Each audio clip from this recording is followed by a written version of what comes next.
Dito, pagpasok nyo, ito na siguro, pinaka-sala nila to, pwede dito yung kusina rin.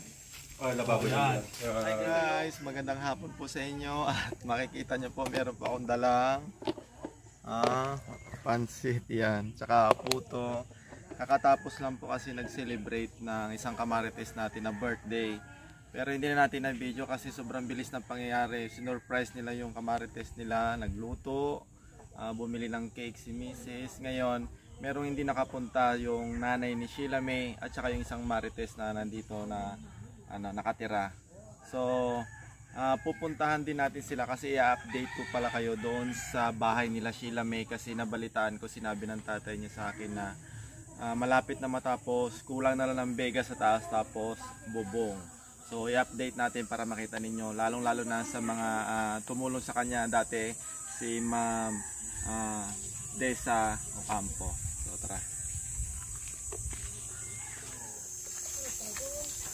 Yan, nandito na tayo guys sa kanilang pinapatayong bahay. Ito siya.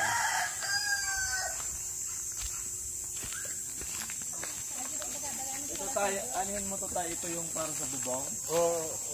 Ito yung para sa bubong pala nila, grabe. Bigayin na lang. Bigayin na natin. Biga lang. Sa linggo. Sa linggo? Yung sinasabi ni tatay na biga, yun dyan na lang sa taas, tapos ang susunod ay, kahoy, tapos yero, tapos pwede na nilang lipatan kasi Malapit na tagulan. Malapit na kasi tagulan, sabi nga ni tatay. Kasi ang importante naman, pwede na Mabubungan ka lang sa... mabubungan, tapos pwede na lipatan. Kasi ito, pwede naman ang takpan ng kahit ano. Kasi kahit natin. safe naman dito tatay, wala naman ditong iba sa kanila. Kasi ang kapitbahay nila yung tatay, tapos yung mga kamag-anak din nila dito. So tara nga dito. Dito, pagpasok nyo, ito na siguro, pinaka-sala nila to, pwede dito yung kusina rin. Oh, lababo yan. Ito yung CR. Ito yung CR nila, nakahukay na sila. Pero syempre, ano pa yun? To follow na lang siguro nila kasi may mga CR naman sila dyan. Saka, yung bahay nila na luma, pwede pa nilang, doon muna sila matutulog hanggat hindi pa ito nabubungan. Kasi, yun nga, pinaghahandaan talaga yung ulan dito habang wala pa.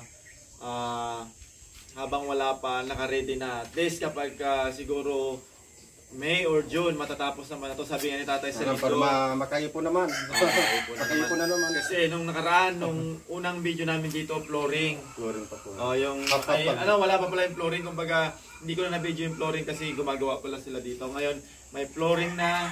Tapos meron na to. Kasi dito naman sa loob, parang pwede ito kasi dalawang kwarto to.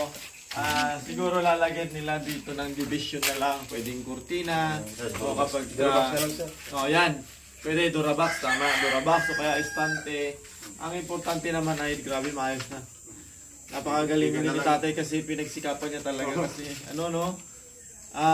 bilis din ng araw, bilis ng panahon kasi dati yung bahay nga nila doon hindi na siya maayos. Pwede pa siyang tulugan syempre, pero kapag tag-ulan na baka may mga butas. Kasi importante may bubong na lang sir at saka yung kasi malapit yung tagulan talaga yung talaga. Yan, sabi ni tatay. Tapos syempre, thank you po kay Ma'am Desa kasi dahil sa kanya nagkaroon na lang hindi na umpisan. Yan. Sabi nga ni tatay, kasi yun nga yung kasi talaga sa atin, sabi nga nila, kapag may naumpisahan, may nisimulan, may tatapusin. Yun. Ito na yun. Malapit na talaga. So, kapag dating ng araw ay makikita natin ito na buo na siya. Hindi man siya napalitan, pero mabubuo na para bahay na talaga. Lang po. Importante mabubungan lang po siya. Ayun lang yung update namin guys dito sa part 2. Parang pinaka-part 2 na natin yung update ngayon na ang kulang na lang bega tapos bubong. So yan, maraming salamat po pala sa lahat ng mga sponsors, sa mga likers, nagpa-follow, nag-heart ng mga video namin. Kung hindi din dahil sa inyo, walang kumbaga syempre kami nagpapatuloy. Tapos lahat ng mga nanonood sa The Explore Family, maraming salamat po din sa inyo. Yan, kay Auntie, sa lahat ng mga sponsors namin, lalo na sa sponsors nila tatay, si Ma'am Desa, tapos si Ma'am Anong pangalan nun yung nag-sponsor kay Sheila Milagi? Yan, si Ma'am Gladys. Yan yung mga major sponsors nila na tumutulong sa kanila, nagbibigay ng baon, ganon. At syempre kay Auntie kasi buwan-buwan na may baon na sila. Hindi pa nga dumating yung May pero nakapagpadala si Auntie ng baon. Ganon kabilis si Auntie. So sa video na to, kami po ay nagpapasalamat sa inyong lahat, sa lahat ng inyong panonood. Bye-bye and God bless!